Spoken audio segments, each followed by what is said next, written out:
Wise man, who is the tribal chief? I am the tribal chief. When Jay is the tribal chief, it means people reach out to him. But I'm still the tribal chief. It means that people reach out to me. ये मजाक नहीं था. This is a true line of the OTC Roman Reigns. Welcome to the cult of wrestling, guys. So आज की video में बात करने वाला हूँ the history making Roman Reigns, the biggest box office breaking Roman Reigns के बारे में. देखिए, as you know, Roman Reigns का past. रोमन रेंग्स NXT से आया WWE कंपनी में एंड मेन रोस्टर के अंदर आते ही उसको बिग डॉग बनाया गया एंड बिग डॉग वाला कैरेक्टर रोमन रेंग्स का ज्यादा नहीं चला.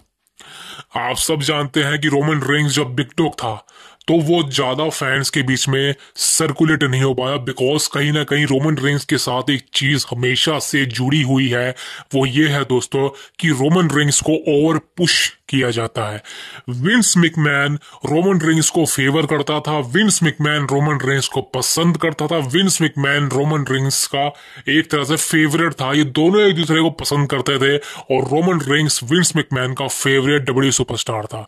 इसीलिए विंस मैकमैन ने रोमन रेंग्स को हमेशा से दूसरे सुपरस्टार के अकॉर्डिंग हाई लेवल पे रखा है, चाहे वो सेथ रोलिंस हो, डैनियल ब्रायन हो, डीन एम्ब्रोस हो या और भी जितने भी सुपरस्टार्स थे. इसीलिए रोमन रेंग्स को एक समय पे जॉन सीना को भी सरपराज कर दिया था जब उसने सबसे ज्यादा रेसलमेनियास को मेन इवेंट किया था. और यही नहीं दोस्तों, रोमन रेंग्स ने टाइटल भी जीते हुए हैं, यानी कि भाई उसने मल्टीपल टाइम टाइटल जीता है, लेकिन उसकी कोई टाइटल रिंग बिग डॉग वाले कैरेक्टर में इतनी लंबी नहीं थी. दिस इज वाई जो फैंस हैं वो समझ गए थे कि रोमन रिंग्स को ओवर पुश किया जा रहा है. जो विंस मैकमैन है वो रोमन रिंग्स को फेवर करता है, रोमन रिंग्स को ओवर पुश करता है, बजाय कि रोमन रिंग्स के पास उतना टैलेंट नहीं है. एक बार एक सेगमेंट हुई थी जब जॉन सीना ने रोमन रिंग्स की धज्जियां उड़ा दी थी माइक के ऊपर.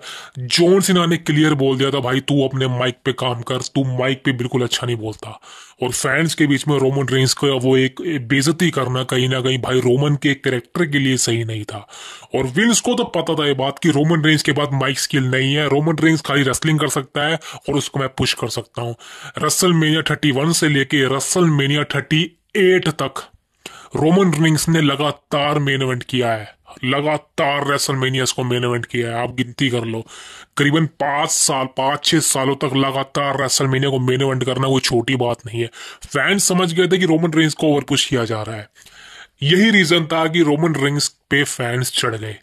विंस मैकमैन जो रोमन रेंग्स को एक समय पे WWE कंपनी का बिगेस्ट बेबी फेस बनाना चाहता था, जॉन सीना को रिप्लेस कराना चाह रहा था, वही रोमन रेंग्स ने एक समय पे भाई इतनी बो हासिल कर ली थी बेबी फेस होने के बावजूद कि भाई उससे कैरेक्टर के लिए वो और भी ज्यादा खराब होती गई. दिस इज द रीजन कि रोमन रेंग्स का एक तरह से हील टर्न करवाना पड़ेगा. ये विंस मैकमैन को पसंद नहीं था और विंस ने ऐसा कराया भी नहीं. एंड देन फिर रोमन रेंग्स के साथ क्या हुआ आप सब समझदार हैं. लेकिन यहां पर दोस्तों मैं बात करना चाहूंगा 2020 अगस्त की, जब समर स्लैम के अंदर रोमन रेंग्स का एक मैसिव अनएक्सपेक्टेड रिटर्न होता है. भाई बवाल मचा देता है. वही जो शुरुआत होती है the tribal chief Roman Reigns की. रोमन रेंग्स ने भाई अमेजिंग करियर बनाया. 2020 में समर स्लैम के बाद एक फील्ड के साथ, ब्रॉन स्ट्रोमैन के साथ ट्रिपल थ्रेट मैच में यूनिवर्सल टाइटल होल्ड करना एंड देन इसको कंटिन्यू करना आने वाले 4 सालों तक मन्या था.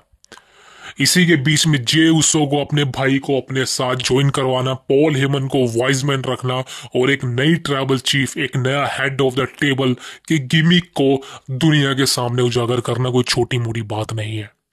एंड ये कैरेक्टर एक नया कैरेक्टर था रोमन रेंग्स के लिए बिकॉज सबको पता था कि रोमन रेंग्स अगर रिटर्न करेगा तो वो सारा फेम ले जाएगा जितने भी सुपरस्टार्स हैं, बिकॉज रोमन रेंग्स के पास वो चीज थी. But this time is different because this time ये बेबी फेस नहीं था, ये हील रोमन रेंग्स था. ये एक ऐसा रोमन रेंग्स था जिसको हम कहते हैं कि लवेबल विलन.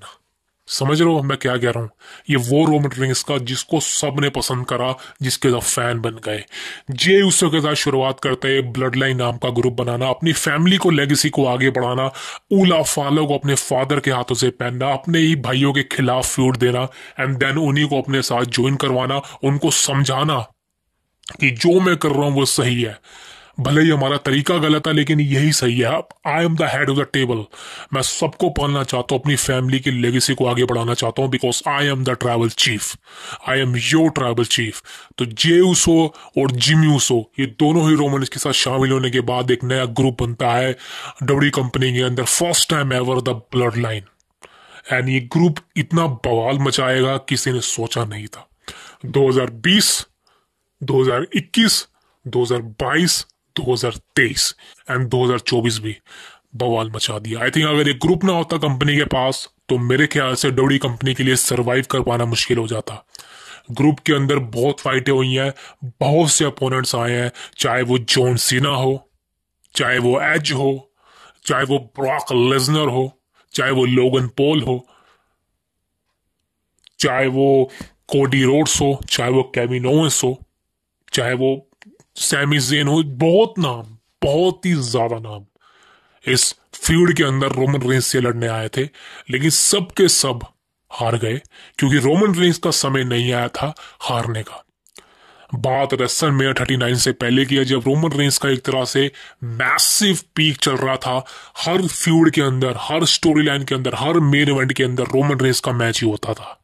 यहां तक कि जितने भी पीएलईज होते थे वहां पर सेल आउट से रोमन रेंस के नाम पर ही किया जाता था, because the major thing is because Roman Reigns is the tribal chief, he is the head of the table.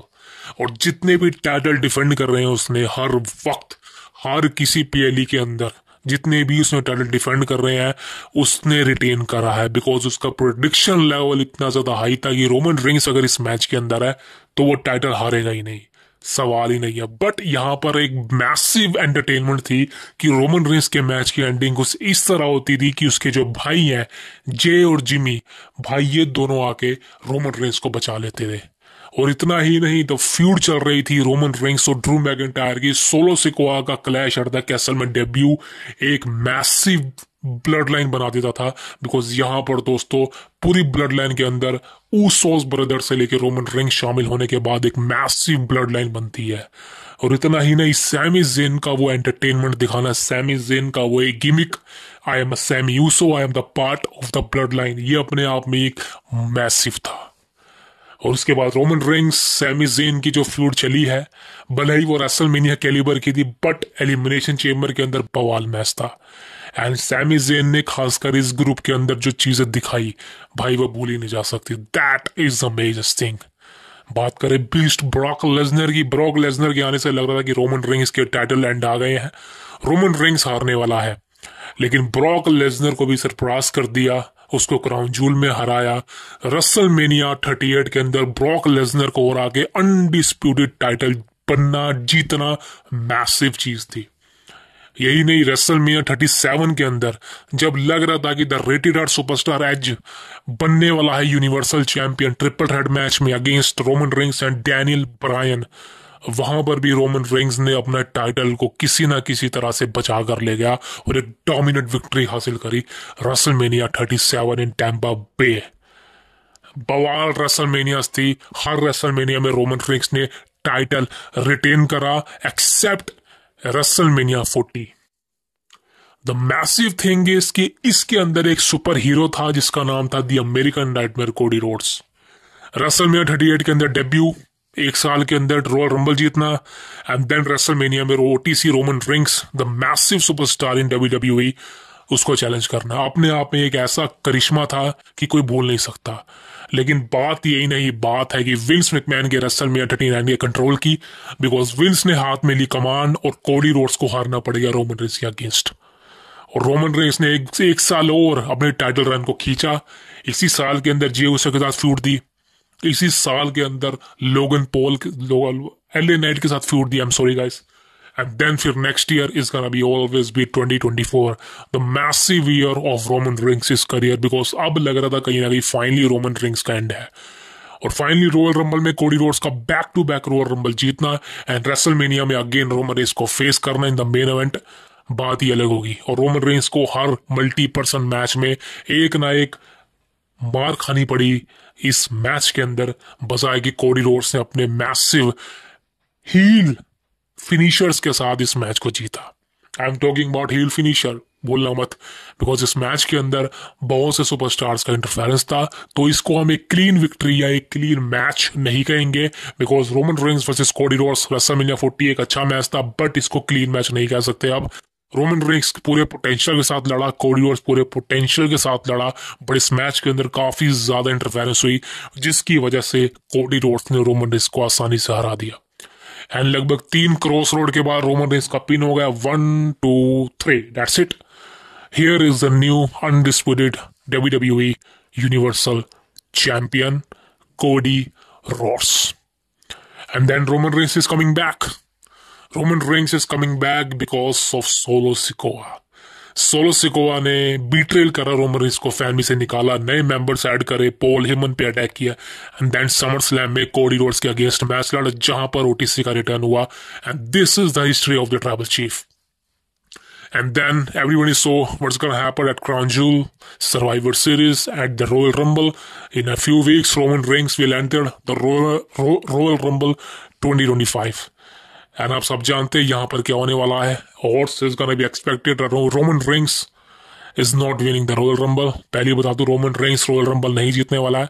अपने दिमाग में कोई गलत चीजें मत बनाना कि रोमन रेंस रॉयल रंबल 2025 में पार्टिसिपेट करने वाला है, रोमन रेंस ट्राइबल चीफ जीतने वाला है।